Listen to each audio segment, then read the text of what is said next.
নমস্কাৰ, মই শ্ৰী কৰিশ্মা নাথ, নাগাৰদামৰ মহিলা পাঠক। আজিৰ পৰা প্ৰায় 3 দিনমান আগৰ পৰা আমাৰ সামাজিক মাধ্যমত আমাৰ গৌৰৱ, আমাৰ অহংকাৰ বুলি কৰিব পাৰি কলাগুৰু বিষ্ণুপ্ৰসাদ ৰাভাদেৱৰ পৰজন্মৰ গীতটিত আমাৰ নামৰ দিহাটিত সংযোজন কৰাৰ বাবে যথেষ্টখিনি সমালোচনা বিতৰ্ক হৈ আছে। গতিকে মোক যদিও ক্ষমা বিচাৰৰ কথা কৈছিল, কিন্তু ইমানখিনি সমালোচনাৰ পাছত মই মানসিকভাৱে ইমানখিনি সবল নাছিলো আৰু আজি মই এটি প্ৰতিক্ৰিয়া দিছো। আৰু মই যদি কিবা ভুল ভ্ৰান্তি কৰিছো, অজানিতে আমি এইখিনি কৰাৰ আমাৰ একদম ধৃষ্টতা নাছিলে, আমাক কাৰোবাক অপমান কৰাৰ আমাৰ একদম ধৃষ্টতা নাছিলে।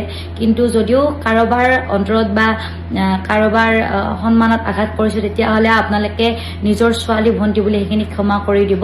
আৰু সমূহ অসমবাসীৰ ওচৰত আমি ক্ষমা প্ৰাৰ্থনা বিচাৰিছো যদি মই বা মোৰ দলটোৱে কিবা ভুল ভ্ৰান্তি কৰিছো। কাৰণ আমি উঠি অহা প্ৰজন্ম, আমাক শিকাব লাগিলে আপোনালোকে শিকাব লাগিব, ভুল দেখাবলৈ আপোনালোকে আঙুলিয়াই দিব লাগিব।